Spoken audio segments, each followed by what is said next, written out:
How to Start Investing, Your Beginner's Guide to Investing. I had $47 in my account 3 years ago. I thought investing was only for rich people. I was wrong. That $47 was all I had. No emergency fund, no savings, just stock. I thought investing meant buying stocks. That meant research. That meant money I didn't have. That's what stopped me from starting. Then I found out I could invest $1. $1. That's it. So I did it. First month, nothing happened. The market went down. I panicked. Second month, still slow. But by month 6, I had $600. By year 1, $1,300.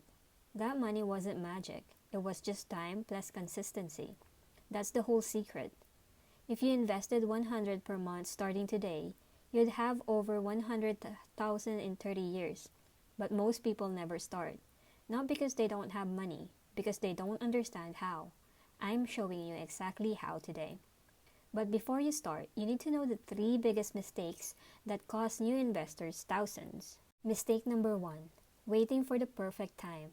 People say I'll start when the market comes down, or I'll start when I have $10,000. Here's the problem. There is no perfect time. Markets go up, markets go down. That's normal. Someone who invested $200 a month starting at 25 has way more at 60 than someone who waited until 35. Even if the person who waited picked better investments, time beats timing. Always. The best time to start was yesterday. The second best time is today. Mistake number 2, picking random stocks because a TikTok told you to. You scroll, you see someone say, "This stock is booming." You buy it. Everyone buys it. Then it crashes. You panic, sell, you lose money, you quit. Don't do that. Instead, buy boring ETFs, one fund that owns hundreds of companies. Not exciting, but it works. That's the whole point. Boring wins.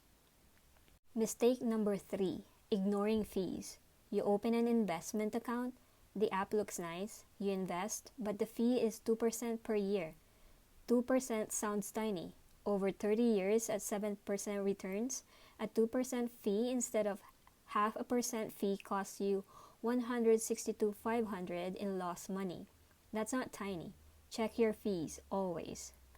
Okay, so how do you actually start? First, pick an account type. In Canada right now, you have 2 main options. TFSA means tax-free savings account. You can add $7,000 tax-free every year. Your money grows tax-free.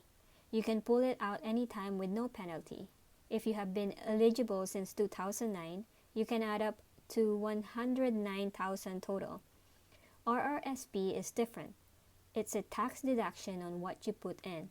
You get a tax break now, but you contribute to retirement and pay tax when you withdraw. For beginners, start with TFSA. It's flexible, you don't get locked in. Next, pick a platform. The best ones in Canada in 2026 are Wealthsimple, which offers zero commission trading, zero minimum deposits, and it's super simple. Questrade also zero commission, zero minimum, and has more tools if you want them. And RBC Direct Investing, which is great if you already bank with RBC. Honestly, for a beginner, the difference don't matter that much. Wealthsimple is easiest. Pick that if you don't know. Now, here's the key part. Don't pick individual stocks. Pick one all-in-one ETF, XGRO or XBAL. This is a single fund that owns hundreds of companies across Canada, the US, and around the world. You buy one fund, you own hundreds of companies instantly. It sounds boring. That's the whole point. And the minimum, $1. That's real. You can actually start with $1.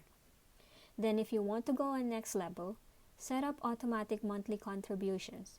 $50, $100, whatever you can afford. Every single month, it buys more shares. When prices are low, you buy more. When prices are high, you buy fewer. That's called dollar cost averaging. It's the opposite of trying to time the market, and it works. Let me tell you what the math actually looks like. If you invest $100 per month at a 6% average, After 10 years, you'd have $14,000. After 20 years, $38,000. After 30 years, over 100,000. If you do 200 per month, you're looking at over $200,000 in 30 years. If you do 500 per month, $500 plus. That assumes you don't touch it. You don't panic sell during a crush. You don't chase hype. That's hard, but it's possible. Most people don't do it because it's boring. That's why most people don't get rich. Boring wins. Here's what you do right now. You know the account types. You know the platforms. You know the mistakes to avoid. Comment below and tell me which platform you're going to open. Wealthsimple, Questrade, something else? Tell me in the comments. Seriously, reply within the hour. It helps the algorithm and it helps you commit. Or if you're not ready yet, save this video. Come back when you are. But don't wait too long. Your future self will thank you for starting today. You've got this.